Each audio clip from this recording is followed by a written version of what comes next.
छात्रों का स्वागत है। तो छात्रों, आज की इस वीडियो में हम आपको कक्षा 7वीं जो आपका विषय गणित है उसके वार्षिक मूल्यांकन वर्कशीट 2022-23 यानी जो कि आपका 15 तारीख को विषय गणित का वार्षिक पेपर होने वाला है, उसकी सेट ए का complete real question paper with solution आपको बताने वाले हैं। तो छात्रों, करते हैं वीडियो को स्टार्ट।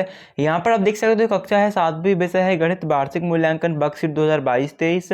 सबसे पहले यहाँ पर छात्रों आपको अंकों में रोल नंबर डालना है, इसके बाद शब्दों में रोल नंबर यहाँ पर शाला का नाम डालना है, देन डाइस कोड भरना है, उसके नीचे परीक्षा केंद्र का नाम और फिर सबसे आखिरी में छात्रों को परीक्षा की दिनांक डाल लेनी है। ठीक है। महत्वपूर्ण निर्देश भी आप पढ़ सकते हो कि उपरोक्त की पूर्ति परीक्षार्थी स्वयं करें।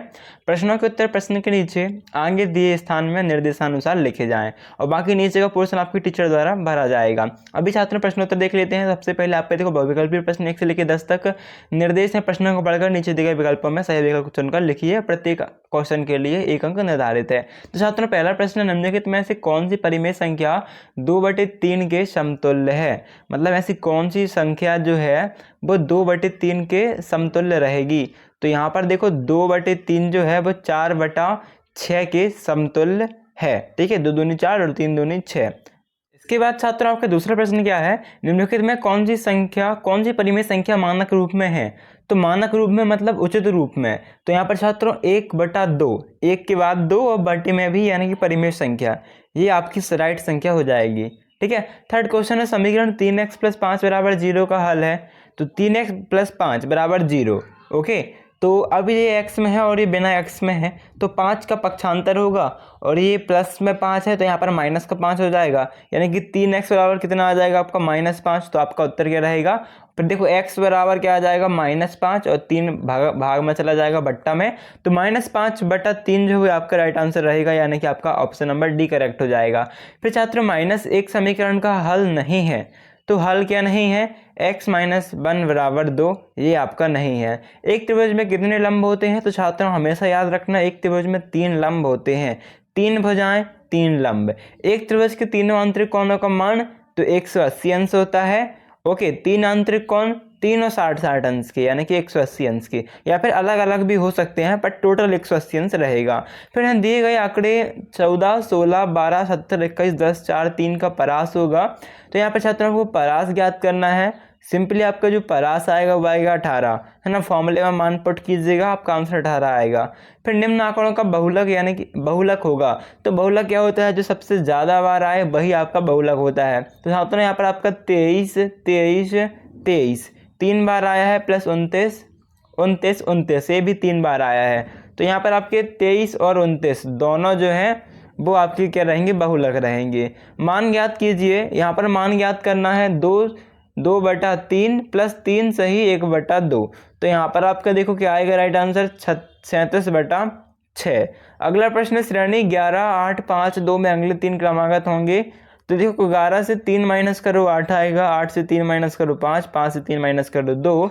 अभी 2 से -3 करो तो 1 माइनस करोगे तो 1 आएगा, एक और करोगे तो 0 आएगा, एक और माइनस करोगे तो -1 आएगा। -1 से -3 माइनस करोगे तो -4 और फिर -7, यानी कि आपका राइट आंसर रहेगा डी नंबर का। ओके, तो ये आपका क्या हो जाएगा? राइट आंसर हो जाएगा।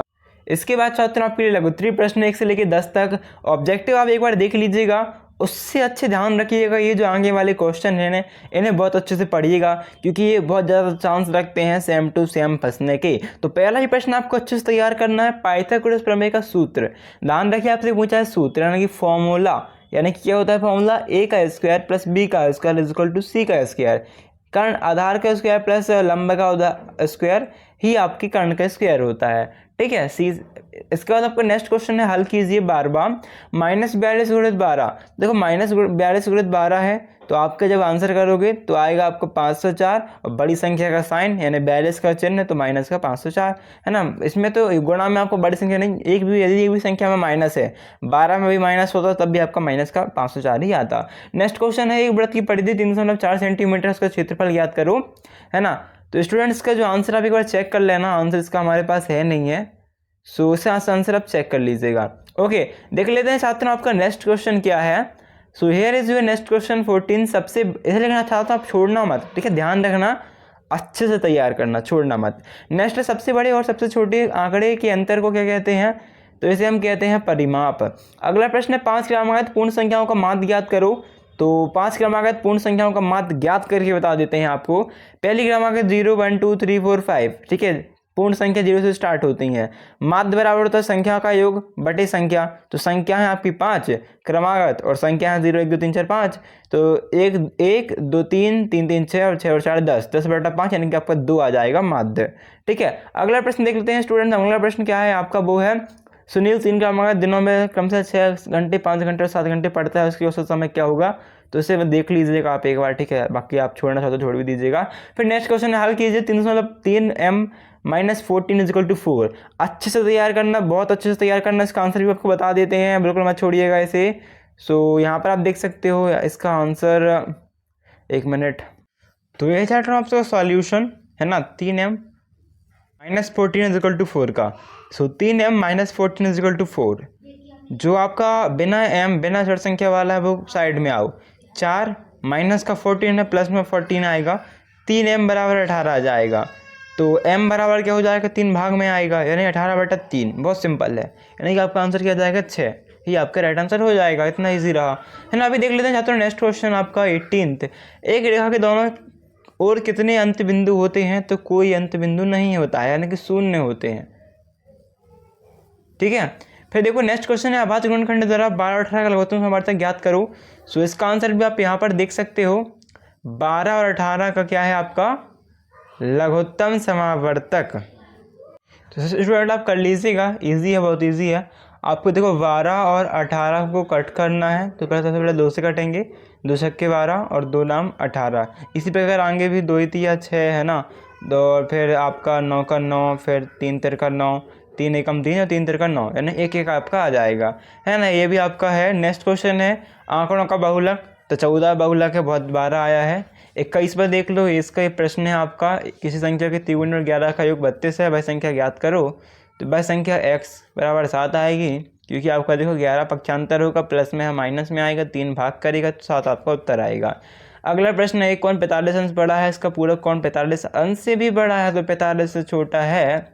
तो जानना है कि 45 अंश से बड़ा कौन 50 है, तब 50 का पूरक कौन 90 - 50 कर दो, यानी कि 40 होगा।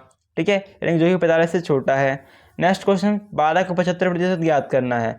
सो बहुत इजी है, 75 लिखना है और 1/100, इसे काटो, 3 बार में कटा। नेक्स्ट क्वेश्चन 3 3 का 9 आपका राइट आंसर आ जाएगा। और लास्ट क्वेश्चन जो है एक वृत्ताकार तस्करी की परिधि ज्ञात करना है, त्रिज्या 14 सेंटीमीटर है, तो ये भी इसका राइट आंसर आप देख सकते हो। तो छात्रों ये था कंप्लीट सॉल्यूशन एक पेपर के साथ, जो कि इंपॉर्टेंट मॉडल पेपर है, और बहुत से क्वेश्चन सेम टू सेम फंसेंगे इससे। तो सब्सक्राइब करना, लाइक करना, शेयर करना। मिलते हैं नेक्स्ट वीडियो पे, एक वीडियो और आएगी जिससे आप अपने एग्जाम में 60 में से 55 तो स्कोर कर ही लोगे। इन दोनों वीडियो को जो अच्छे से पढ़ोगे, तो पहले से पढ़ लो, जल्दी एक वीडियो और डालेंगे, उसे अच्छे से तैयार कर लेना। अभी मिलते हैं नेक्स्ट वीडियो में, जब तक के लिए थैंक्स फॉर वॉचिंग।